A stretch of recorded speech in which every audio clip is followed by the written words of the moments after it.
To the third information session on the topic of the Australian Certified Organic Standard 2019 review, which will come together in the ACOS Australian Certified Organic Standard 2021. We're aiming for March publication. There's been a public industry and public comment phase for the list of proposed substantial changes running since December. And yeah, this is the third information session we've had. The content of these sessions are basically the same. We had a couple of repeat guests signed up. They've not shown up anyway, but just to warn you, if you've seen this before, it is basically the same content we're going through again. A bit more housekeeping. This will be recorded and available for later viewing for members. You can ask questions either by typing into the Q&A box, or at the end, we will open the floor. Basically, you can then, once I've finished my presentation, you can raise your hand and I can turn on your microphone if you wish to ask a question, and you're very welcome to. So one very important thing I want to point out is that the scope of this call is just the proposed changes in the proposed change log, which I will show you.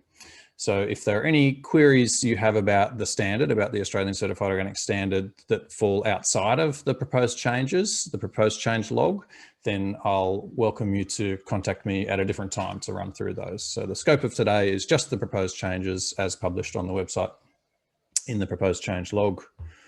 And what else have I got for housekeeping? Yeah, I thank you for coming. We really welcome all input into this process because we want to get this right, and really welcome the more eyes, the better, especially from certified operators.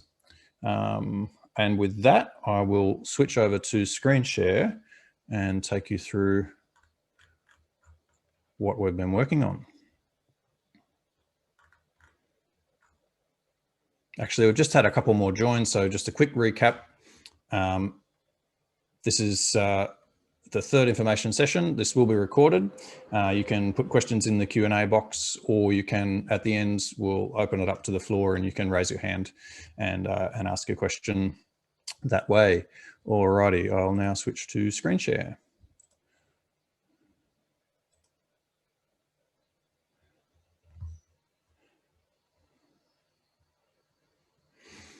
Okay, so this is our website, and this page you will find in the industry menu and down to certification and standards and ACOS 2019 review. So that's how you navigate to it on the website. The review of the ACOS happens every 2 years, but this is the first really major review in about 10 years. The purpose of this review was to, well, to keep it up to date, and especially with regards to alignment with the national standard. So the Australian Certified Organic Standard is our scheme's certification, belongs to Australian Organic Ltd, and it is licensed out to ACO Certification Limited, who are a totally separate company now, but we license out the use of the standard and the Bud logo, which we also own. The Australian Certified Organic Standard provides some additional market access that especially export market access, that the national standard doesn't provide for now. So it's important for us to keep it up to date, especially as we hope we will have domestic regulation in the coming years. So at the moment, legally, there's no requirement for certification to an organic standard here in Australia for domestic sale. It's only enforced through the Export Control Act, which has been recently updated and comes into effect. The new version comes into effect in March, which is fantastic. And in that new version of the organic export rules, as they're now calling them, it references the national standard. So it's very important that the ACOS, Australian Certified Organic Standard, is fully compliant to the national standard, perfectly aligned for those wanting to export. And as we expect, we we are moving towards having domestic regulation in Australia, which is something we've been working on for a couple of years, and there's a bit of progress happening at the moment. So that makes it even more important that alignment is maintained. So in 2018, we did a one-way side-by-side analysis looking at the national standard and the Australian Certified Organic Standard, and ran through line by line and worked out where there were any drift happening over the years. And during 2020, we did it the other way around, and then identified any areas where the ACOS was more strict or didn't perfectly align with the national standard.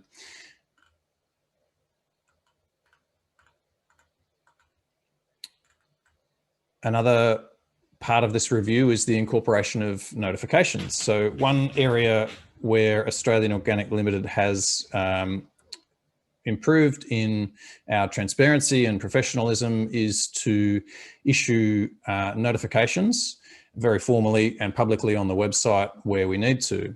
Now I'll show you an example. So if you want to see these notifications, again, go industry on the website, certification and standards, and then ACOS updates and notifications. So if you click on that menu item, you can find these notifications. I've got a tab open already here. And you'll see there's been a range of them over the last couple of years. You can view the details here. Sometimes they're standard updates and sometimes they're just general guidance. So any of the standard updates that have been issued in the last couple of years are being incorporated into this new version of the ACOS. So back to the ACOS review webpage here. As you can see, alignment with national standard and incorporation of notifications being the second most important aspect. Well, the second aspect in the list, not maybe second important. Through the process of the review, we've also tried to simplify it. What happens with standards development over time is sometimes little changes have to be made, and it can inadvertently get more wordy than perhaps it needs to be. So wherever possible, we've simplified through rewording and removal of repetition. There was quite a bit of repetition, taking out as many of those as we can. Also, internal references. To make it easier to keep the standard up to date over time, we're minimizing the internal references. And similarly, removing references to external schemes. So you'll find in the ACOS over the years, it will sometimes say, oh, like, be careful, this may not be allowed for US market, or it might say, note UK market restrictions.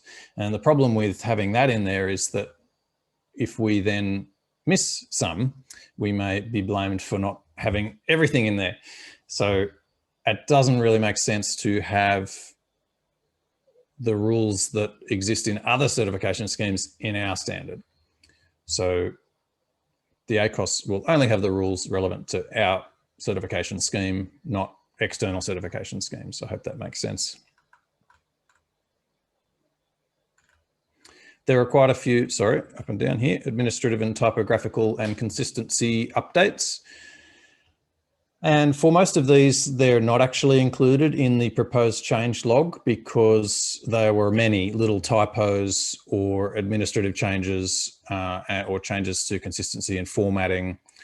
As the example there is changing CO to CB. So just the change of an acronym, which would have made the proposed change log too difficult to work with. So we made a judgment on which of the changes could be considered substantive, and they're the ones that you will see in the proposed change log, which I'll show you soon.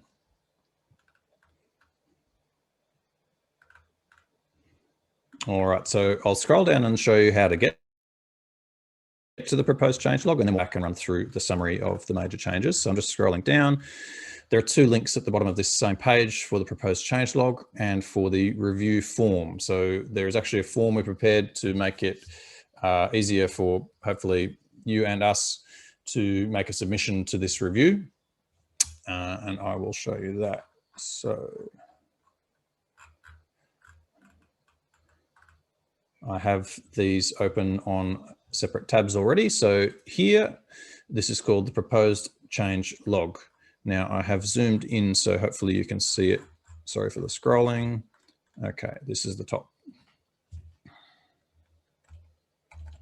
So it is a spreadsheet format, a PDF of a spreadsheet. I'll just zoom in again so you might actually be able to read it.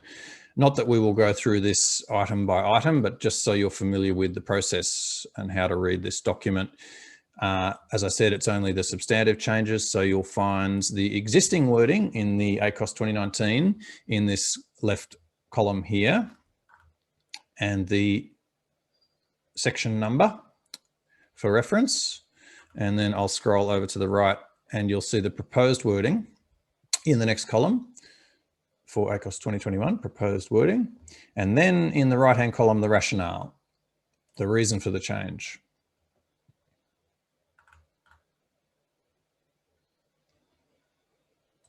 Now, in some cases, something you might find confusing at first is if I scroll down, here's an example. So toward the bottom of your screen now, where I've got the strike through font, that is indicating that that whole section is proposed to be removed. So I'll just scroll across so you can see. So that the strike through font, so the way that I formatted that so you could work out what was being removed was to put the old text in the left column and the proposed new text. And if it's just crossed out, then it's proposed for removal.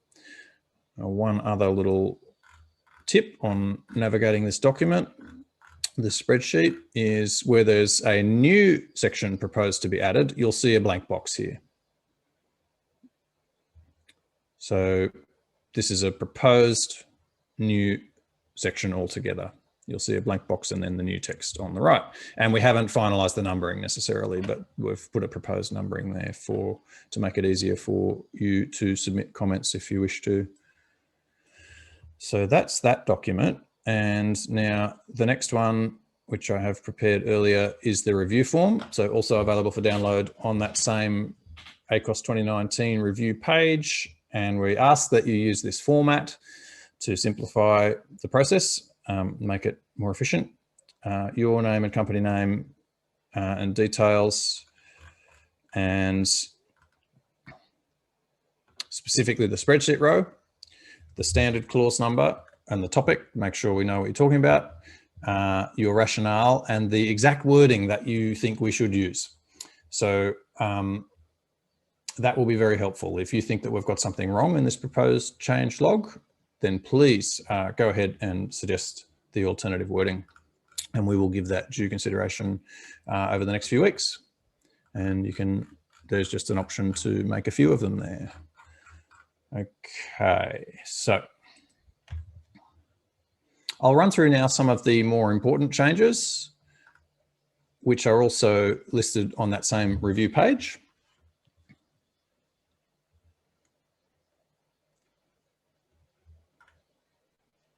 Some of you may be familiar with the domestic only drought derogation that was issued for industry that were really in need last year. The National Standard and the Department of Ag didn't want to move on that, and we felt it was important to. That is like, fortunately, the seasons have changed, and that will likely be rolled back. So in this proposed change, though, the feed supplement and drought feeding allowances, they actually haven't changed. It's just, it was a bit unclear, especially related to the supplements. It was a bit unclear, and there's been misunderstanding among the industry, even within the department and among the certification bodies, about how to utilise the 5% allowance and how to utilise the drought allowances. So hopefully we've lined that up, tidied that up, and added the requirement for a formal derogation. So we do have to track where non-organic feeds are used in small quantities as part of a feed ration. We do have to, the certification body has to track that, and that's why a formal derogation is required for full alignment with the national standard. So the rules haven't really changed on that. It's just you do need to have formal approval if you're utilising the up to 5% non-organic feed supplement allowance.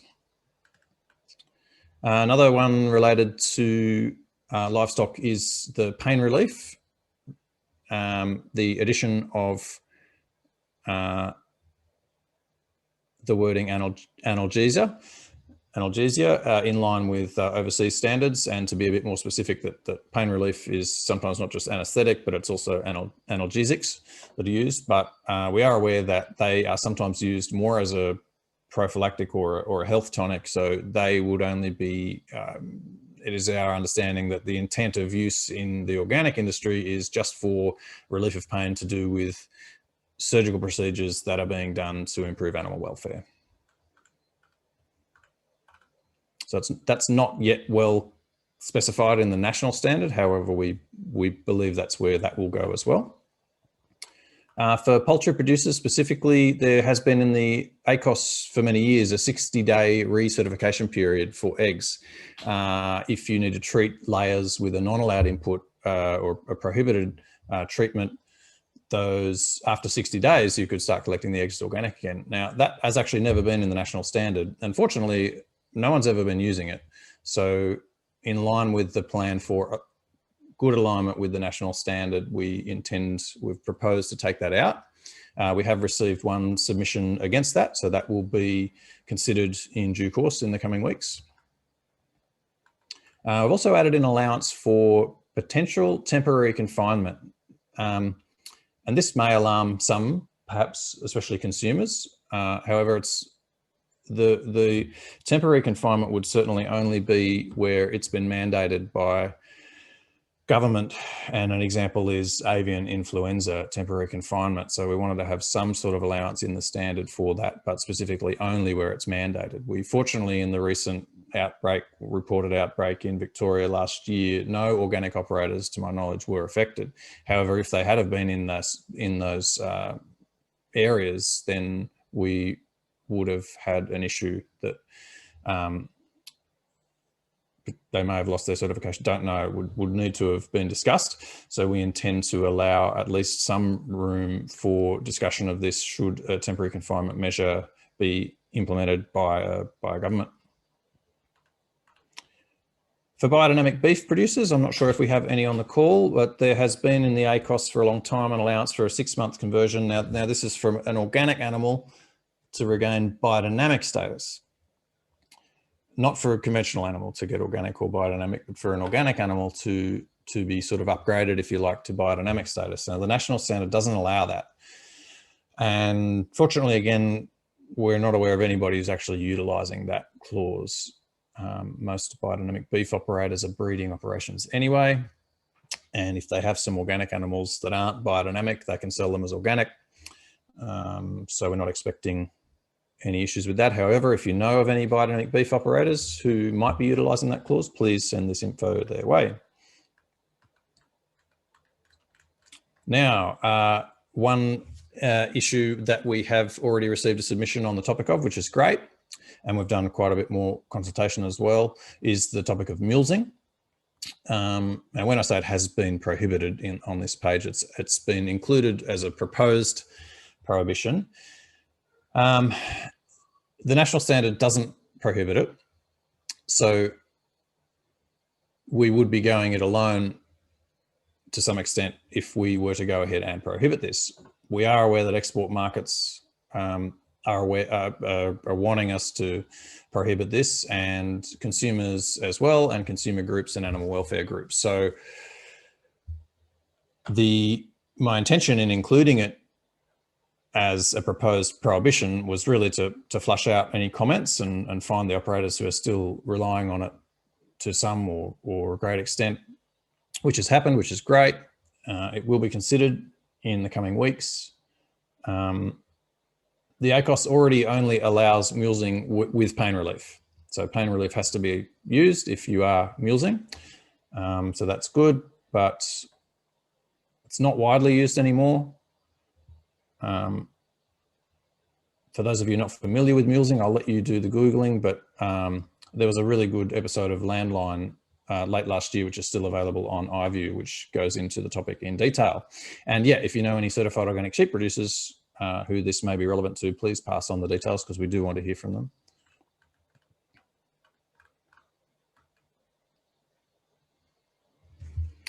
There is an addition of a chapter for pet care, shampoos and so on. had previously been certified under the cosmetics chapter anyway, but technically under the national standard and now the new organic goods rules, cosmetic, it means for human use. So under the new organic export rules, cosmetics are excluded. The Department of Agriculture suggested that, and we supported that change for now, because there's not good agreement globally about what an organic cosmetic is. And in terms of market access and so on, there was no benefit of having that regulated.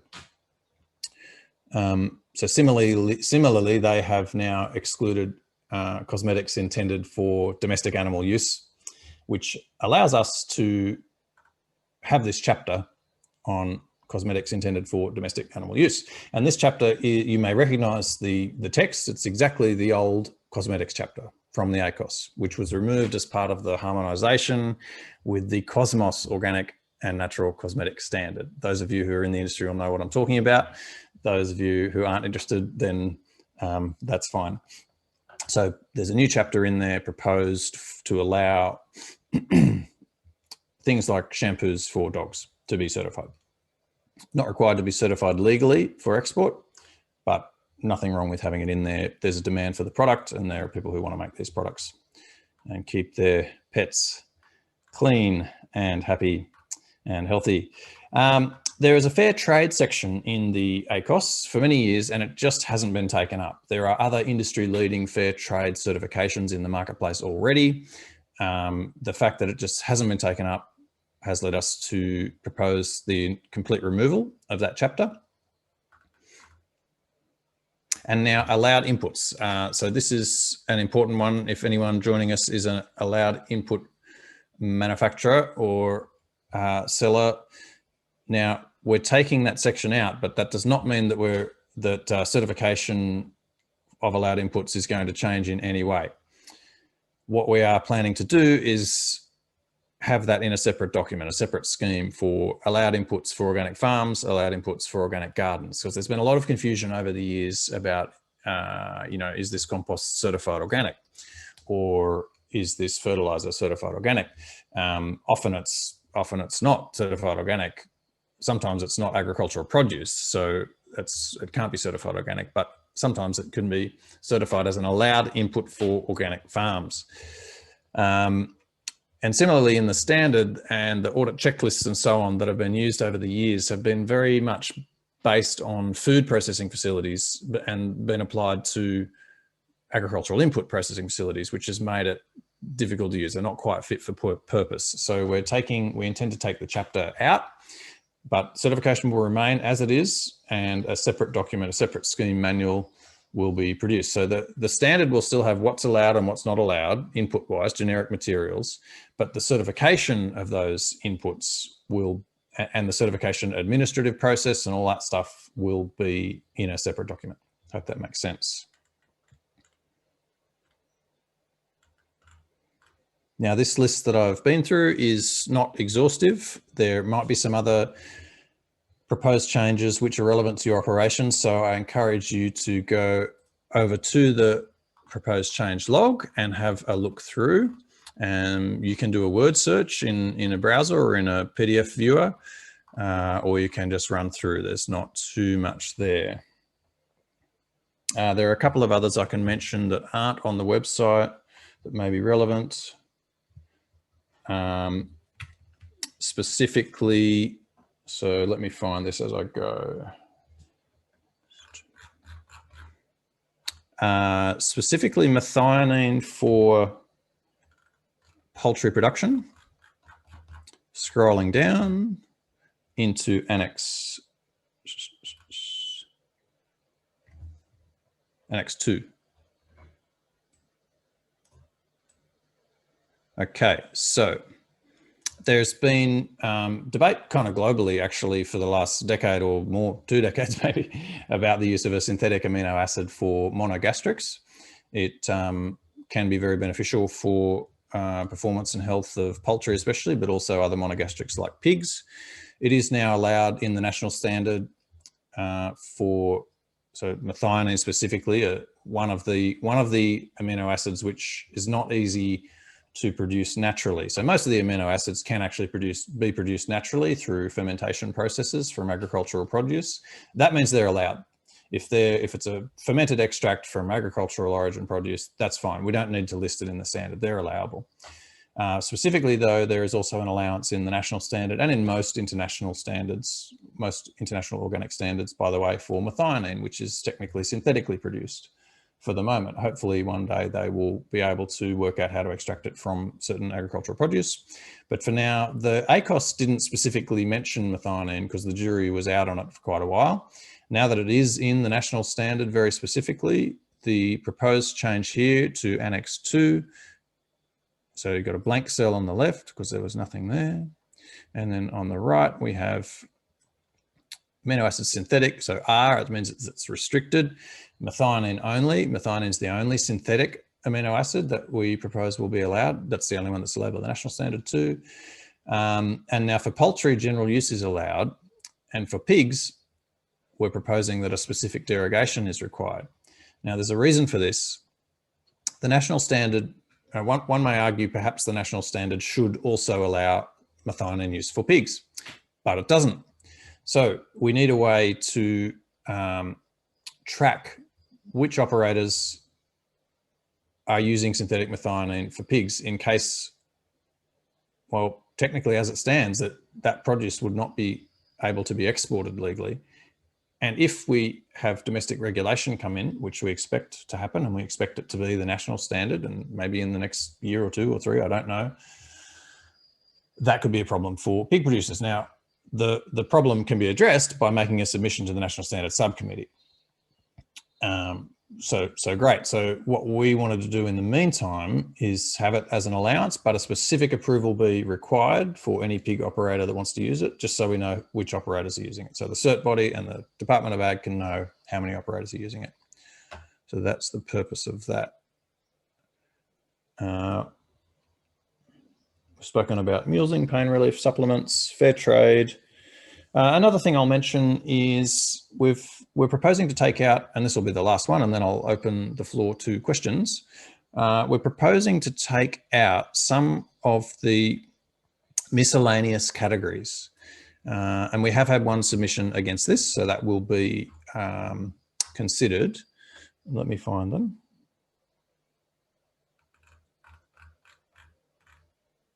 So in the ACOS for many years, there's been these sections at the end of the processing chapter, which are specific to certain product types. Durable foodstuffs, grain and grain products, oil seeds, nuts, bakeries and baked products, oils and margarines, spices, tea, coffee, sugar and herbs. Now, in our review of these sections, it was our opinion that all of the requirements here were already covered elsewhere in the standard. And in line with the stated aim of minimizing repetition, it seems like a good idea to take these out. And that's what we're proposing here with this strike through font. As an example, so under the grain product section, augers and other grain moving equipment shall be cleaned prior to runs of certified materials. That's already covered in the cleaning section. So the proposed removal of these sections does not mean that grain and grain products can no longer be certified organic. Not at all. Any agricultural produce can be certified organic. And an example that I use, which I've never seen, but theoretically could exist, is a certified organic wood carving. Now, just because there's not a section in the standard for certified organic wood carvings doesn't mean you can't certify it. If it's agricultural produce, it can be certified organic. So don't be alarmed if you, for instance, are importing and selling coffee and see that this coffee section is proposed for removal. Our belief is that these sections were just repetition. If we're wrong about that, if you think we're wrong about that, please do let us know. We want to hear from you. We don't want to make any inadvertent errors that exclude any products. But let's just look at another example here. Extraction of spice oil shall entail the use of steam, pressure, or other non-chemical extraction. Well, it says that elsewhere in the standard. Mechanical, physical, biological, enzymatic means are allowed for processing. So it's already covered elsewhere. That's our thinking on that topic. Okay, I hope that has been informative and bearable. Now, what haven't I shown you? So you've seen the page, you've seen the proposed change log, the submission form. Please feel free to use that and email it through to myself. My email details are here. Clicking that link.